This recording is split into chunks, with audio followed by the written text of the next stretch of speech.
speak with Governor DeSantis about some of his concerns about his actions as it relates to flying migrants into other jurisdictions. So, obviously the president laid out his concerns and outrage by the stunt, the political stunt, and by the fact that people were misled. You've heard me talk about this. You've heard the president talk about this and how they were misled and flown across the country with all kinds of promises that were not true. There will be plenty of time to discuss differences between the president and the governor, but now is not the time. As you've heard from the president, he has said, when it comes to delivering and making sure that the people of Florida have what they need, especially after Hurricane Ian, we are working as one. And so that is what the president is going to be doing when he's there in Florida. He's going to be listening to the people who live there, who have lost so much. He's going to be talking to the respondents on the ground who have been done tremendous work. As you know, the FEMA administrator will be traveling with him as well. And they're going to, Governor DeSantis and President Biden, as they have done several times leading up to this day, as Florida's been dealing with this hurricane, they're going to talk about what else are the needs in Florida to get to a place of recovery, to get to a place of rebuilding. But again, this is going to be, as you've said, above politics. You have seen them do this before. When Surfside, I remember you traveled with us when we went to Surfside, when the president and Governor DeSantis listened to the people of Florida who dealt in that community, who dealt with so much lost loved ones. And so that's what you're going to see again tomorrow. And also you saw that yesterday in Puerto Rico. Okay. Thanks, Karine. You've said the president was responsible for gas prices coming down. Is the president responsible for gas prices going up?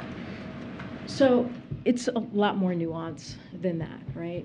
Peter, you know this. There have been global challenges that we have dealt with. When I say all, meaning other countries as well, have dealt with since the pandemic. There's been pandemic and there's been Putin's war. And Putin's war has increase gas prices at the pump. We have seen that over the past several months. And what the president was able to do, he took some historic steps when you think about the Strategic Petroleum Reserve and making sure that we were able to do everything that we can to bring that cost down for American families, give them a little bit more of a breathing room. And we saw that. We saw that every day this summer, saving American families over $1 per gallon.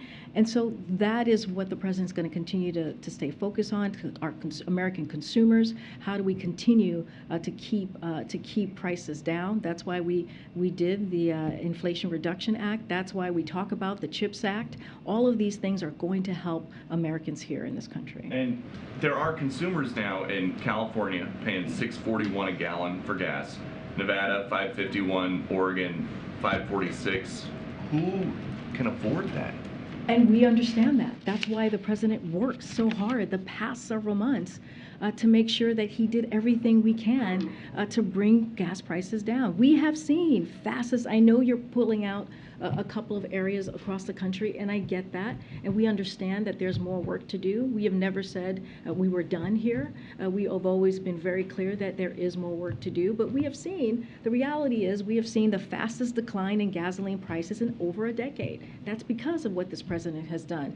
And again, prices going down by more than $1 per gallon. And these are real savings. They're talking about $100 per month in savings for an average family with 2 cars.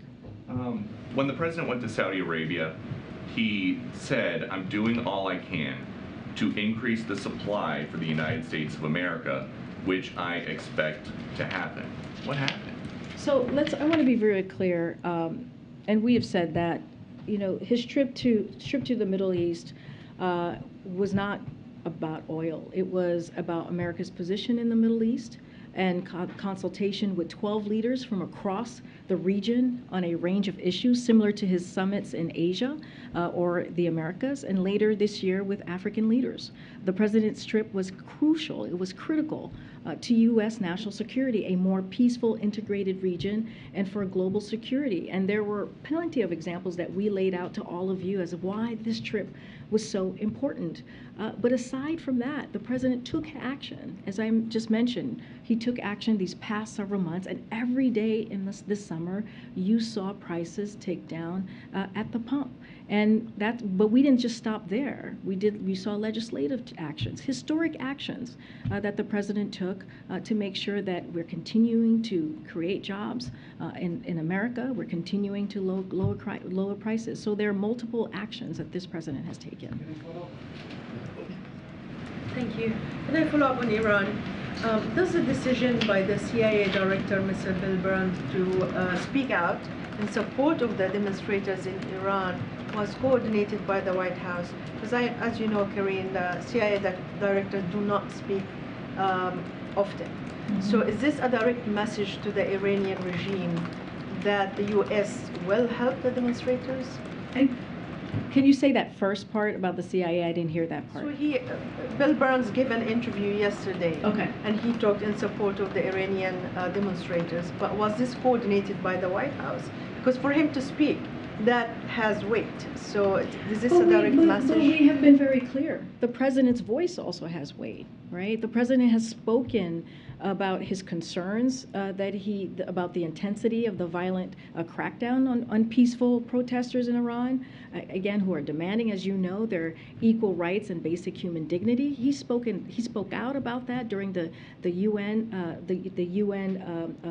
during UNGA assembly that we saw, the General Assembly that we saw just 2 weeks ago. He was very clear. You've heard statements from him. You've heard statements from his national security advisor. You've heard statements from me. So as administration, as a holistically, we've been very, very clear.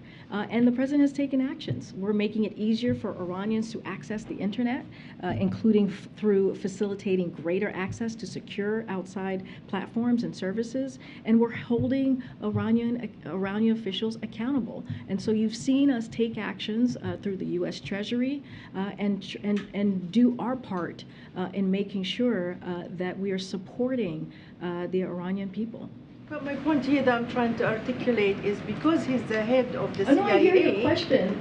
But because of that, do you think that the Iranian regime might see that as an interference by the American intelligence, which is often they said this accusation against the administration? I hear your question, but what I'm saying is we as an administration, the president directly, is speaking out on what we are seeing on the ground. We have concerns. We believe that the Iranian people, women in particular, have the right to their freedoms, and we're going to speak out about that. And I think that's important. You all are reporting this. You all are seeing yourselves what is happening on the ground, and so we're going to continue. We're going to continue to impose further costs on the perpetrators of these violence. And so we're going to continue to speak out. And I think that's the right thing to do. We think that's the right thing to do. I have two health-related questions. First, on the abortion issue and the Title IX guidance that the Education Department released today. Are there current examples of the types of violations that this guidance is trying to stop? I don't have any particular examples for you at this time. I would refer you to the agency to ask for specific examples that they can share with you. Okay. And then last week, the Kaiser Family Foundation released a poll showing that nearly half of adults had heard little to nothing about the COVID booster, despite the efforts by the administration and others to launch for this education campaign this fall to get people to get boosters. Do you have a reaction to this? Are you concerned about it? Are you going to be doing anything else in light of this to try to step up those education outreach efforts? So, no, it's an important question to ask. I know Dr. Jha actually spoke to this yesterday and want to give a little bit of context. I know people have had questions on the data specifically on how many people are actually getting this new vaccine. So just to give you a little bit about what we have, we estimated about 10 million Americans got their updated COVID-19 vaccines in the month of September. As Dr. Jha said yesterday, we are off to a strong start. with about 10 million Americans with their updated vaccine. It means that in the first 3 weeks of our fall vaccination program, hundreds of thousands of Americans got their updated COVID-19 vaccine each day. And so even with the limited funding, as we have spoken to many times, we're absolutely doing more to make sure we're redoubling our efforts on protecting those at high risk, especially elderly Americans, including through a new paid media campaign and targeted engagement efforts. And within the group, there's been good progress. Almost half of updated vaccines administered so far have gone to those aged 65 and older. And in October, we're going to be building on that as well. Next week, we are hoping to have Dr. Jha and also Dr. Fauci here in the briefing room to take your questions clearly on this new vaccination program and how we're making sure that Americans are aware and they know the importance of getting this new vaccine. So you're going to hear directly from the doctors next week and just laying out how critical and how important it is to make sure that they're getting that vaccine, that vaccinated. Okay, welcome to the briefing room. Thanks so much, Karine. It's great to be here. Are you sure? We'll try to make this. Take your time. We have a lot of time. Take your time. So no pressure. The administration, the White House, is marking the 100 days since the Dobbs Act here. As you're doing that over at the Supreme Court, there are a number of other rights that are going to be on the table this term. I'm thinking about voting rights. I'm thinking about potential affirmative action, Clean Water Act, and this administration received some criticism for its for how proactive or how reactionary it was to the Dobbs Act, and I'm wondering if some of those other rights, if the White House is taking proactive action to potentially get prepared for seeing the Voting Rights Act scaled back or seeing the end of affirmative action in universities. So I just want to get back to what you were saying about alluding to on abortion and the criticism that we've received there on the Dobbs decision. I want to be very clear because I think it's important to note, and I've noted it a couple of times, is when the leak of the document happened, we did take action. We did take action in those weeks leading up to the actual decision, and that it was meeting with groups, that was meeting internally, trying to figure out the best way that we were going to take, that we were going to respond if indeed the leaked document at the time during that moment was true. And so I want to be very clear and continue to correct that record here is that the president has always taken this very seriously when it comes to Roe. He's always taken women's rights and women's ability to make a decision on their own health care. And also he was very clear that what this could lead to, right? This could lead to not just Roe, the Dobbs decision, but it could also lead to marriage equality, contraception. He was one of the first voices that sounded the alarm on what this could potentially, down the path, the dangerous path that the Dobbs decision could take us to. And we're seeing that. We're seeing efforts of that currently from, Republican officials and Republican voices nationally. And they've been very, very clear. So as it relates to this question of the courts, yes, the protections that we have held so dear and near are once again on the line in this term. And we are very clear about that, and we understand what is potentially at stake here. We will continue to do everything within our power to defend fundamental rights from special interests that are bent on destroying them. That doesn't stop us. We're going to continue to speak out on that, and this is, when it comes to people's fundamental rights, fundamental freedoms, this is something that the president and the vice president is going to fight for. And just to follow up, earlier you talked about how the president knows that the American people will have their say in these matters in a matter of about 5 weeks. I know you can't talk about politics from there, but how much can we expect the president to take that message on the road to the various places in the country where there are key elections and they will have a voice, and that voice will impact the president's term in terms of his legislative agenda? Well, look, I can't get into the next 5 weeks and where he's going to be and any of the politics. What I can say very clearly is that, back in August, we put out a memo laying out what this administration was going to be doing in order to speak to how we're delivering for the American people.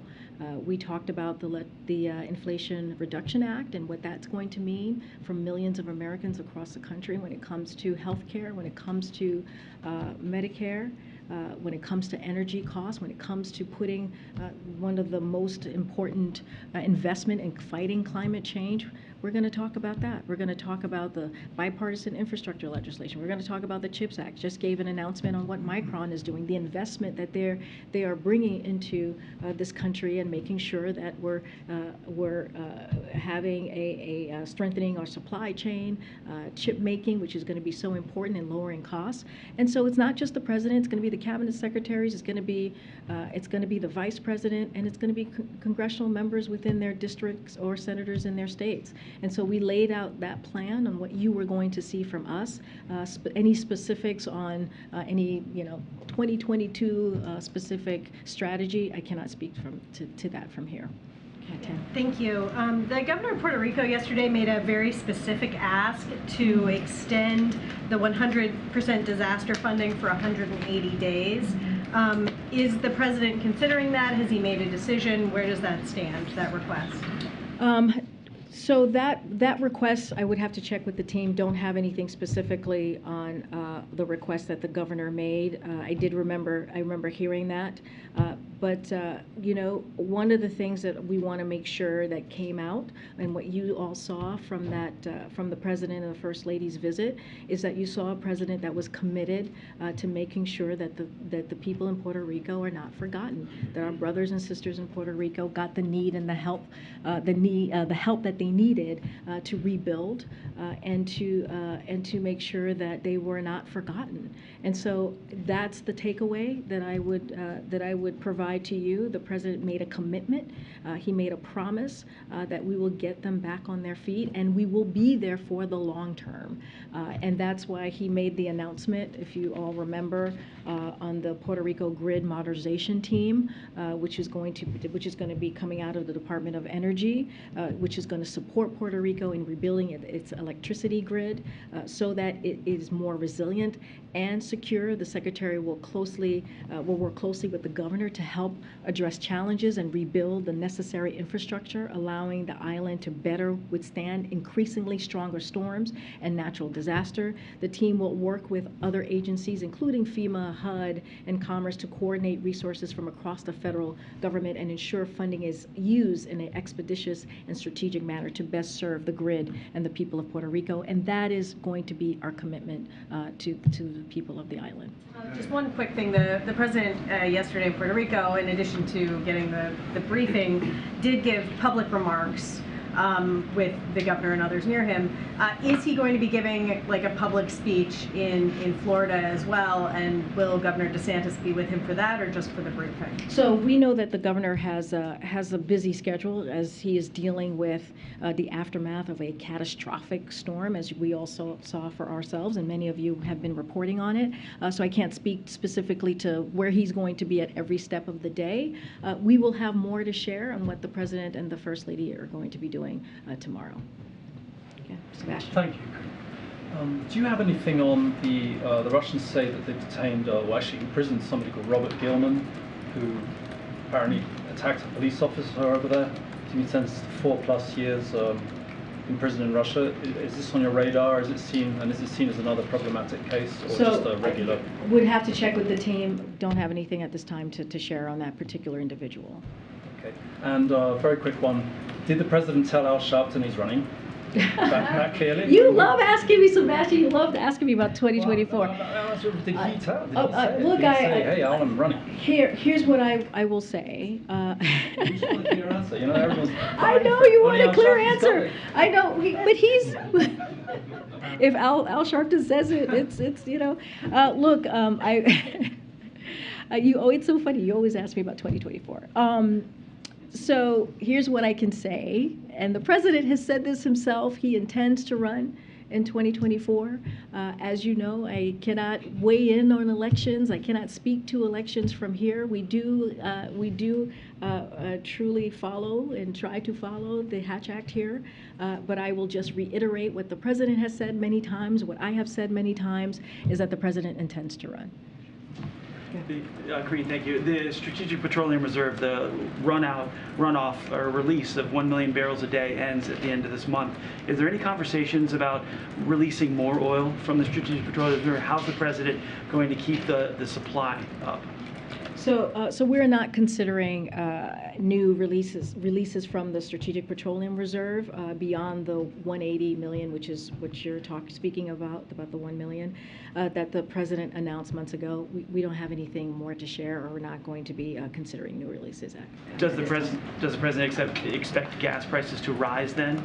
Look, we have been very, very clear that we're going to continue to do everything that we can to give Americans a little bit of breathing room. The decline that you have seen the last several months is historic in many ways because it is the fastest decline in gas prices that we have seen in over a decade.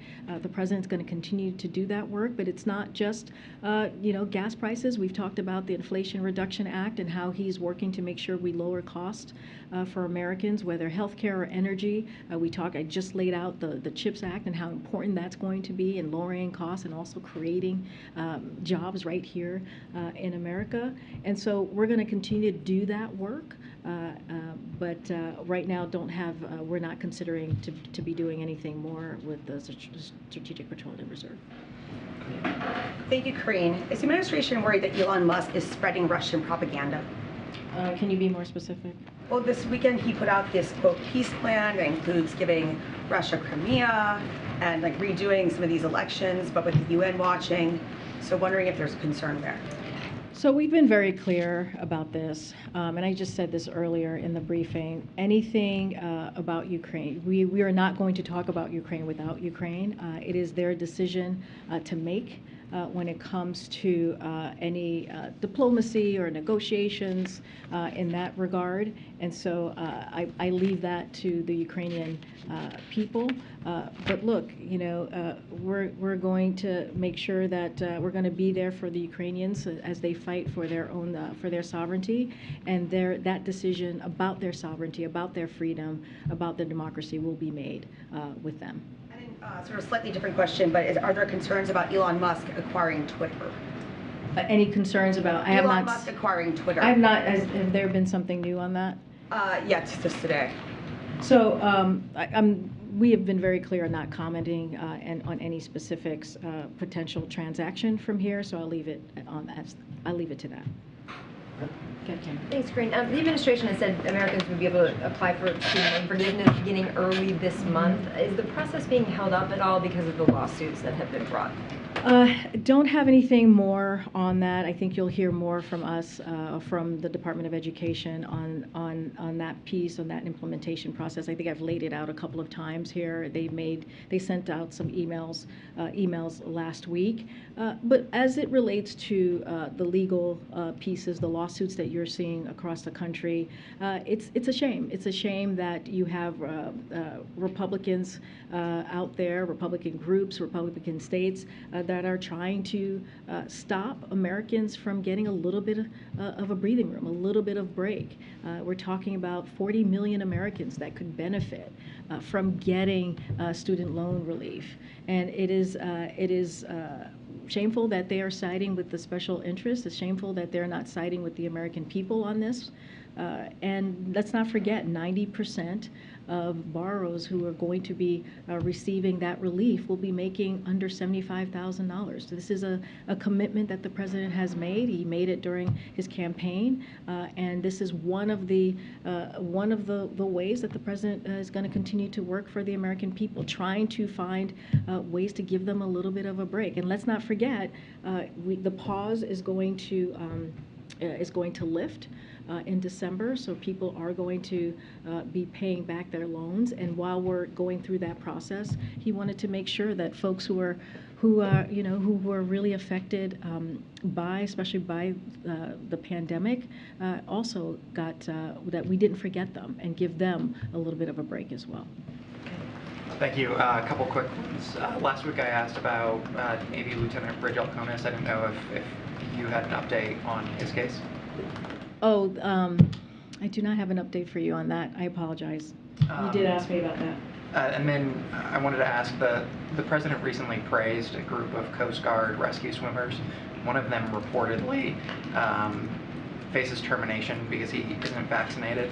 And I'm curious, given the threats that we're facing abroad, would the president ever reconsider that vaccination requirement or consider issuing more exemptions? So, as you can imagine, the president has the deepest respect for the U.S. Coast Guard. That is something that you would hear from him directly, and the president and the country are grateful for all of the U.S. Coast Guard heroes that have led the effort to save lives in Florida. We have seen that with our very own eyes these past couple of days. I would refer you specifically to the U.S. Coast Guard on this issue, on this individual questions. It's not something that I would comment from here, but there, of course, have been multiple vaccination requirements, as you know, in place for quite some time. But again, I'm not going to comment from here on an individual case. Okay, then a third one. Last week, the president brought up the Italian election unprompted in some remarks, and he seemed to say that the election of the Italian prime minister, or I should say the incoming Italian prime minister, was part of this larger, greater global struggle between democracies and autocracies. Was the president suggesting that the election of that prime minister was somehow part of that larger threat to democracy?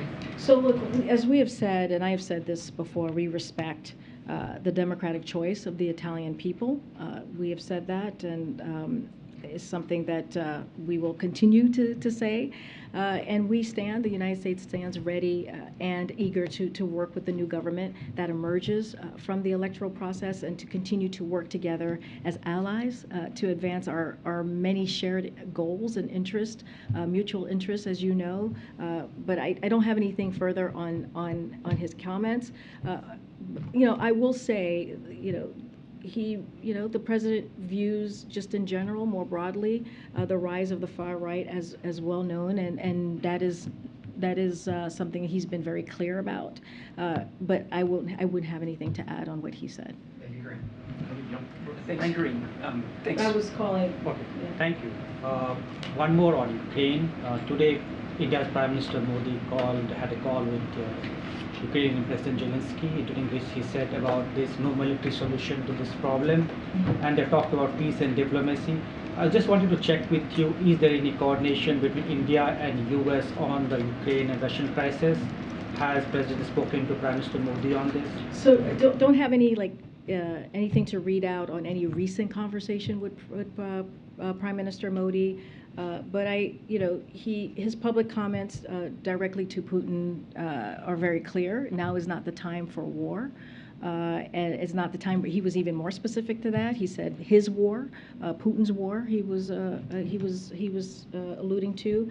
Look, Putin is facing further isolation from international communities, as countries make clear. Putin's decision doesn't have a lot of sympathy ears. He doesn't have a lot of sympathetic ears here on his decision to have this war, on this decision to start this brutal war against Ukraine, a war against their democracy, and so not many people have a sympathetic ear to President Putin. We are asking that countries around the world, and we've been very clear about that, continue to speak out publicly and continue to engage diplomatically on this as well. And so I think that's what you're seeing from the Prime Minister. One more on last year, President quietly celebrated Diwali at the White House. Diwali is the festival rights for the Hindus, Jains, and Sikhs. President has appointed large number of Indian Americans in his administration, 130 plus and counting. large number of them vote for him, support for him. Does the president has any plans to celebrate Diwali with the Indian Americans community leaders in the White House this year? Yes, he has plans to celebrate Diwali just like he did last year.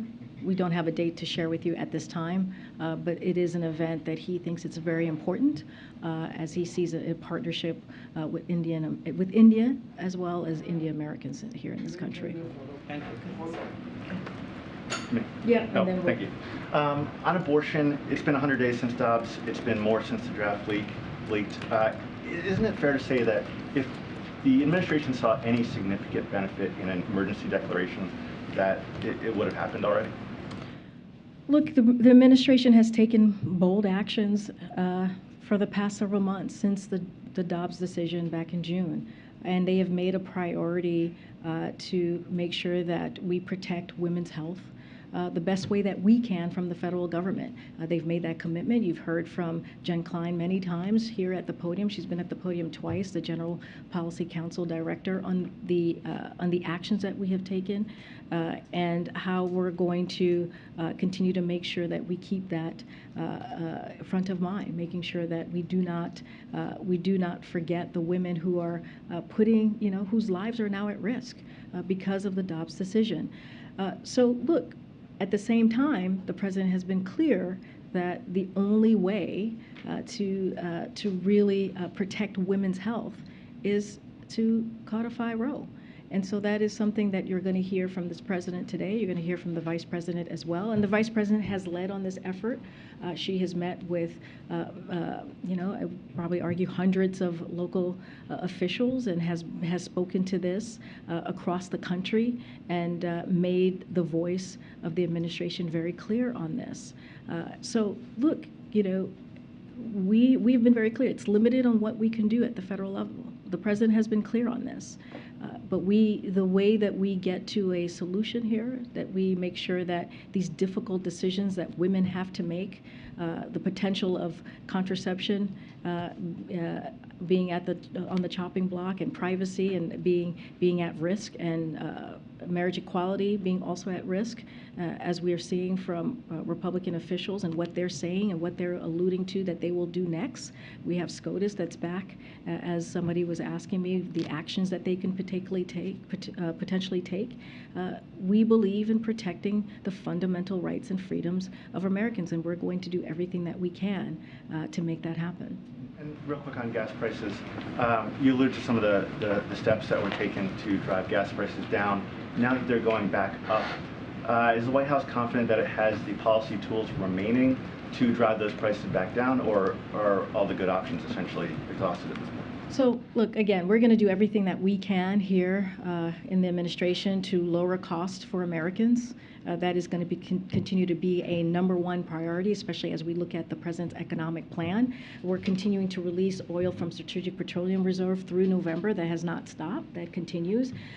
As the president, as we know, announced that this past spring, we're continuing to engage directly with industry to ensure that the private sector is also doing everything it can to build resilience ahead of the coming season. We know winter is here. And on Friday, the president team met with energy companies and emphasized that energy companies with record high profits, record high exports, and record low inventories must step up and bring down the prices at the pump. He's been very clear. You heard him say that last week. The president and his senior team are directly engaged on these issues. And again, it will continue to be lowering prices for Americans a top economic priority for this administration. All right. Thanks, everybody. Thank you, Karine. Okay.